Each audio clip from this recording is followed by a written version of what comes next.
कभी सोचा है जरूरी काम सामने पड़ा है, डेडलाइन भी है, पर हम फोन उठाकर बस स्क्रॉल करने लगते हैं।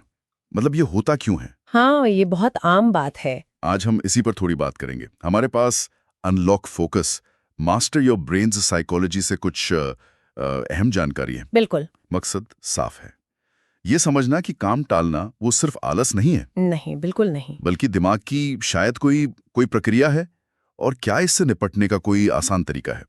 तो चलिए देखते हैं। हाँ, तो देखिए, जो स्रोत बताते हैं वो ये है कि जब भी कोई मुश्किल काम सामने आता है या शायद उबाऊ काम, हम्म। तो दिमाग में ना एक तनाव प्रतिक्रिया मतलब स्ट्रेस रिस्पॉन्स वो शुरू हो जाता है।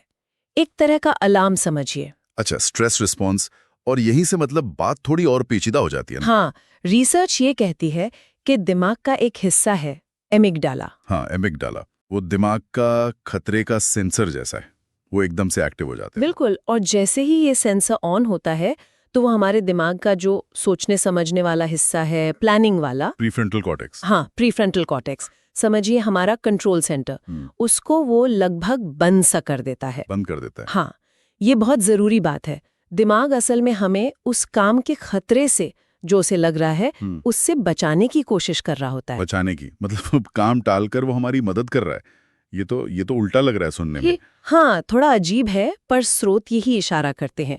एमिगडाला जब हावी होता है तो दिमाग बस फौरन राहत चाहता है। फौरन राहत, जैसे कुछ अच्छा महसूस कराने वाली चीज, सोशल मीडिया देख लिया या कुछ स्नैक खा लिया। अच्छा। इनसे डोपामाइन निकलता है, वो केमिकल जो अच्छा महसूस कराता है।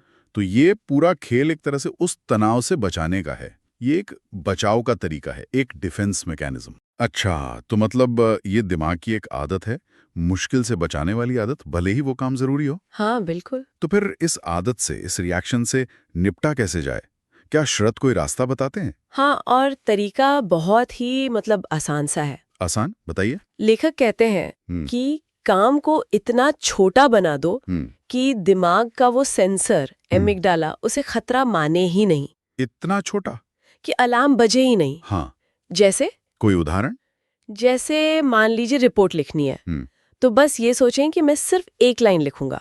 सिर्फ एक लाइन? हाँ, या मैं बस डॉक्यूमेंट खोलकर हेडिंग डाल दूंगी। अगर कसरत करनी है तो मैं सिर्फ जूते पहन लूंगा, या मैं बस 5 मिनट का टाइमर लगाऊंगी।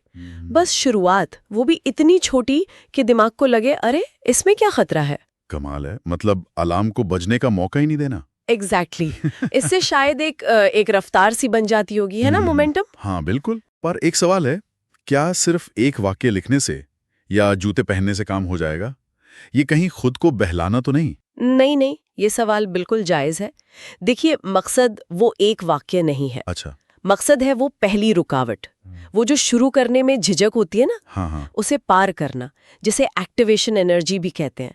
जब हम वो छोटा सा, बिल्कुल छोटा सा कदम उठा लेते हैं, तो एमिगडाला शांत रहता है, और फिर दिमाग का सोचने वाला हिस्सा प्रीफ्रंटल कॉर्टेक्स वो धीरे धीरे एक्टिव हो जाता है। अच्छा, एक बार शुरू कर दिया तो फिर आगे बढ़ते रहना आसान हो जाता है अक्सर।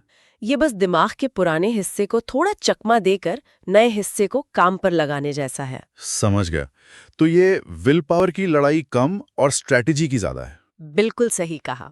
हम दिमाग से लड़ नहीं रहे हैं, बल्कि उसे समझकर उसकी वायरिंग को अपने फायदे के लिए इस्तेमाल कर रहे हैं। हाँ, और अगर हम इसे थोड़ी बड़ी तस्वीर में देखें तो ये समझ हमें उस आलसी या नाकाबिल वाले लेबल से भी बचा सकती है जो हम खुद पे लगा लेते हैं। सही बात है। यह आलस नहीं, ये दिमाग का एक ऑटोमेटिक रिएक्शन है। हाँ, जिसे हम छोटी शुरुआत करके बाईपास कर सकते हैं। तो आज की इस बातचीत का सार निकालें तो काम टालना अक्सर दिमाग की एक स्ट्रेस प्रतिक्रिया है। हाँ। जहां वो खतरे वाला सेंसर एमिगडाला, सोचने वाला हिस्सा प्रीफ्रंटल कॉर्टेक्स पर हावी हो जाता बिल्कुल। है। लेकिन काम को बहुत छोटे, मतलब एकदम छोटे हिस्सों में तोड़कर, हाँ, इतने छोटे कि वो खतरा ना लगे, और उस रिएक्शन से बच सकते हैं और काम शुरू कर सकते हैं। और सबसे जरूरी बात ये याद रखनी है कि दिमाग हमें सजा नहीं दे रहा होता, वो तो बस अनजाने में हमारी रक्षा कर रहा होता है। रक्षा कर रहा है। इस नजरिए से देखें तो शायद मुश्किल कामों को फेस करना थोड़ा थोड़ा आसान हो जाए। बिल्कुल। और जाते जाते एक सवाल हम सोचने के लिए छोड़ जाते हैं। हाँ। अब जब हमें ये पता है कि मुश्किलों से बचने के लिए दिमाग कैसे वो फौरी राहत या आराम ढूंढता है,